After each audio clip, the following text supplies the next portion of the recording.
In this increasingly fast-paced, pressured, technology-focused world, where do you go to refresh your spirit and restore your soul?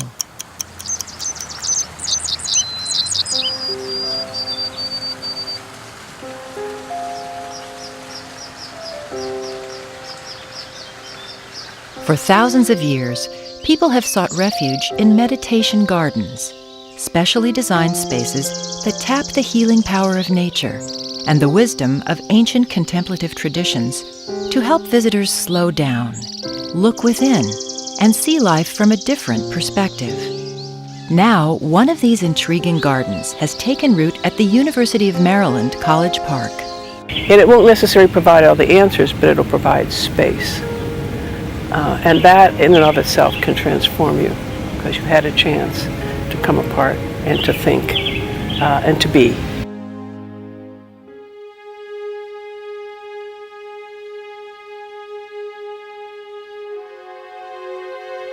In many respects, the garden is the culmination of a lot of ideas that probably had their birth in the fall of 2001. We all, like the nation, wrestled with September 11th and its aftermath.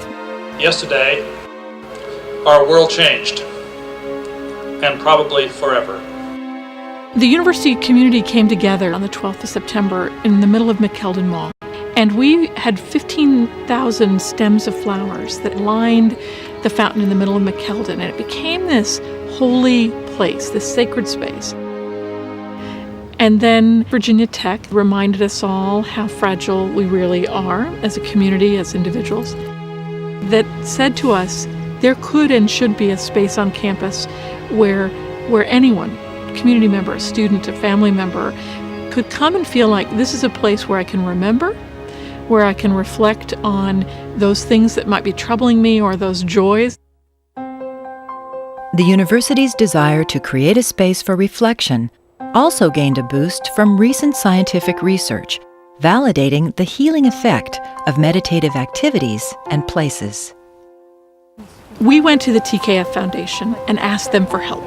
They were doing some terrific healing gardens in Baltimore and Washington. They gave us a very generous grant. Somehow nature, we don't understand why, I don't think, really has a calming effect on us. And so it gives an opportunity for people to surface those things that are on their mind, but are oftentimes put out of their mind in their daily lives. And I think that a reflective place on a university campus can be a very powerful and effective tool. Those three groups, facilities, grounds, and senior council, all seem like stakeholders in a big way. When we first started this, we decided we needed to engage the community fully. I mean, that was a piece of what TKF Foundation really wanted us to do. Our community is faculty, staff, students. It's also the community college park.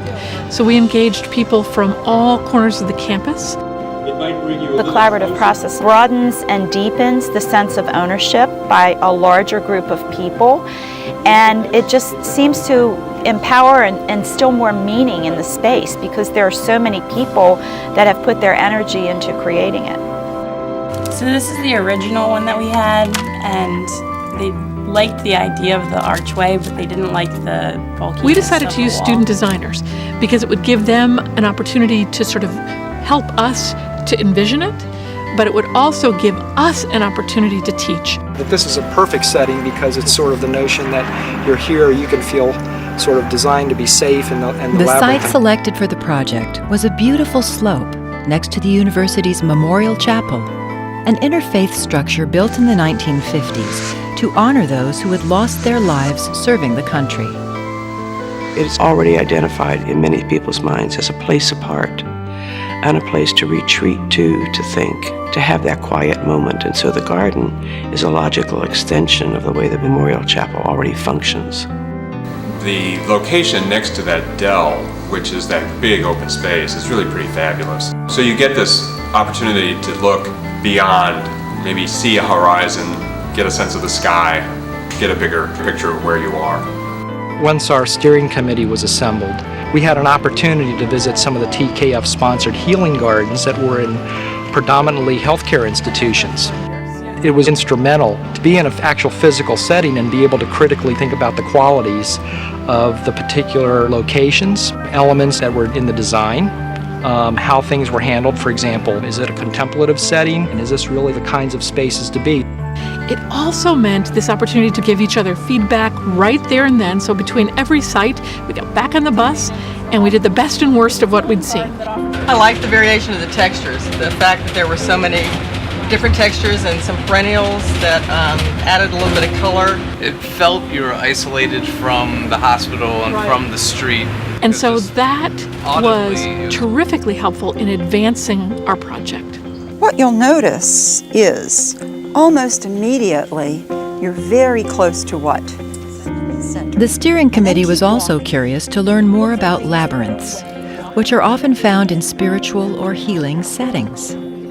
A canvas labyrinth at a university-sponsored workshop helped participants experience this fascinating walking meditation tool. A labyrinth is one path in and out. Although it may look like a maze, it is one path. I don't know that we know who designed them, and I don't know that we know what they were for. I think what we know is that across all cultures and religious traditions, this particular archetypal pattern has emerged. One of the reasons why some people walk labyrinths is that it's a relaxing walking exercise.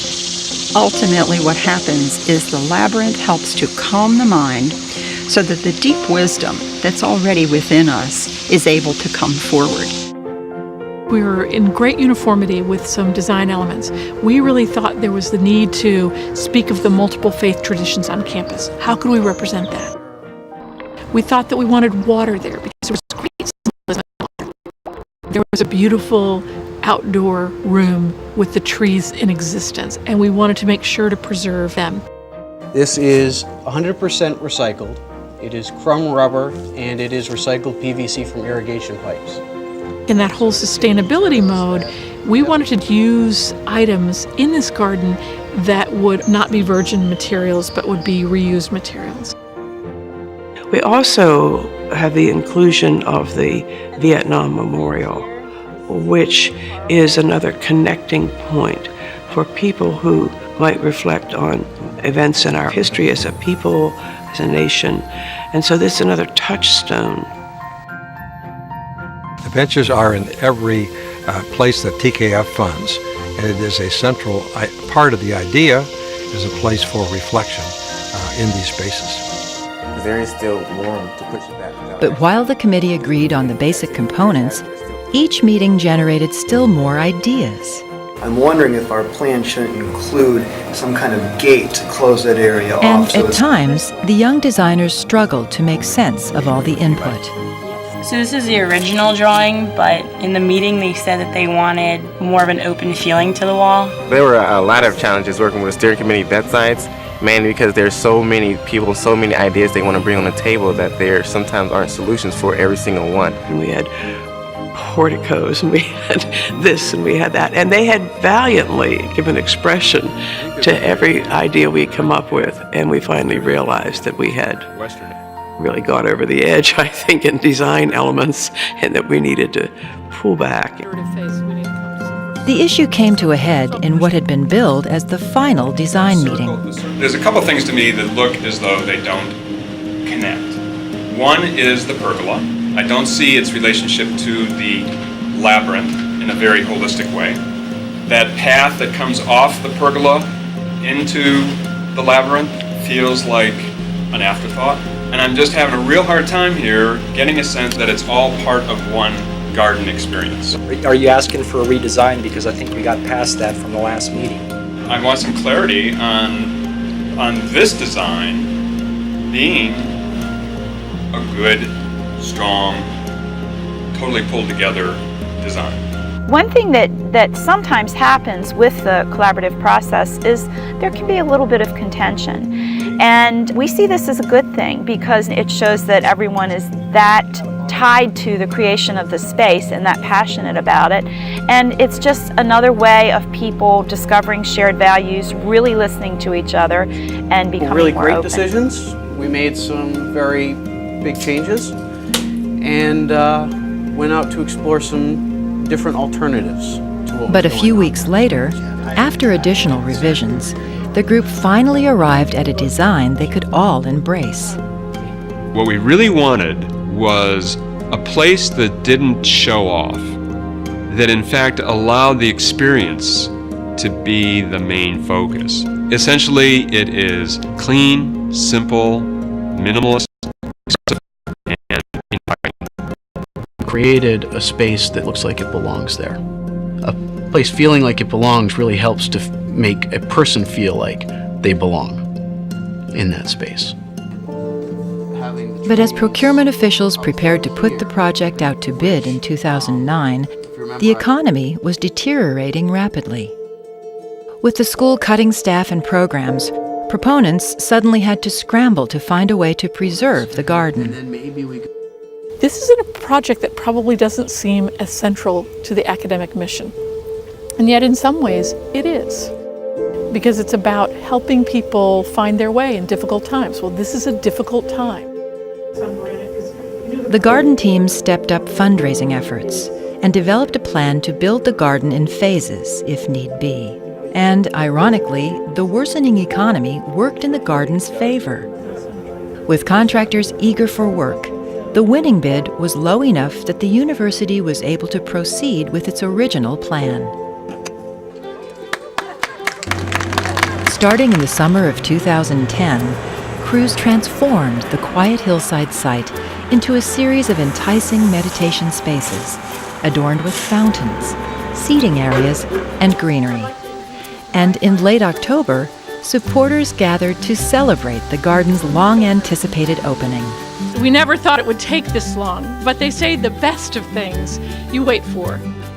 The dedication was an emotional moment for those who'd been involved from the start. What is touching me is to hear the comments as people walk their way through the garden and talk about how they already feel a connection to this garden, how they already feel that a part of this space and that this space is a part of the campus. The dedication was also a chance for student designers to savor their contribution. It really is nice having a place on campus that is intimate in the sense that you can bring yourself, you can ground yourself again. Because, you can't do that in McKeldin Mall. The garden speaks to visitors in a variety of ways. It's a sensory experience, right? We're hearing birds and animals, we're seeing things that we wouldn't see indoors. There are smells, the labyrinth is lined with time. It puts us very much inside our bodies in a way that being in a classroom or being somewhere else can't. And one of the most intriguing aspects of the garden is that it somehow seems to offer up experiences and metaphors geared to the visitor's particular needs.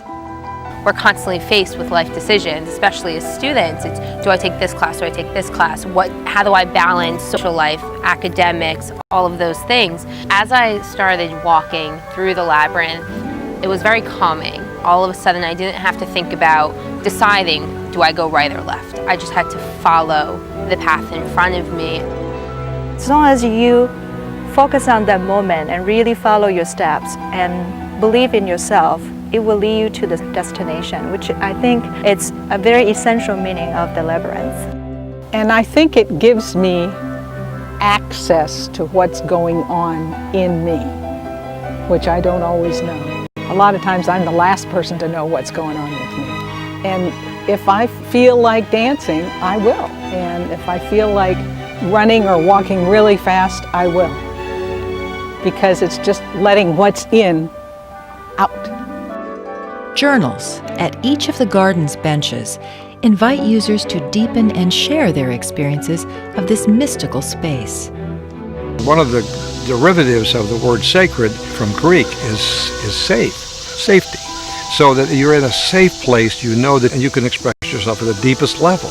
How many places do we have where we really can do that? Not many in the 21st century. So that is the very special opportunity that the journal provides. And somehow that gives them a sense of healing merely by writing it down. And just being in a place where a person has an expectation of healing can trigger the release of soothing chemicals in the brain. So when we enter a place like, for example, Lourdes or places that are famous for healing, there is that expectation because of the legend and the story and the belief that comes with that place. And it can be the same with any space, like, for example, the University of Maryland garden. If there is an area in that garden that the students and the faculty all know is sacred, then it certainly contributes to that feeling of peace when you enter the place. Whatever the source of its power, this inspired garden has the potential to change the campus in ways both subtle and profound. My big hope for the garden is that people will find it, that place of quiet, will find the labyrinth a place of self-discovery. I really think it's in these times apart that you find out who you are. And that is always a major question at this time of life for students. Who am I? Where am I going? How do I fit in to this larger creation? And this is all things that the garden is designed to help people walk through, discover.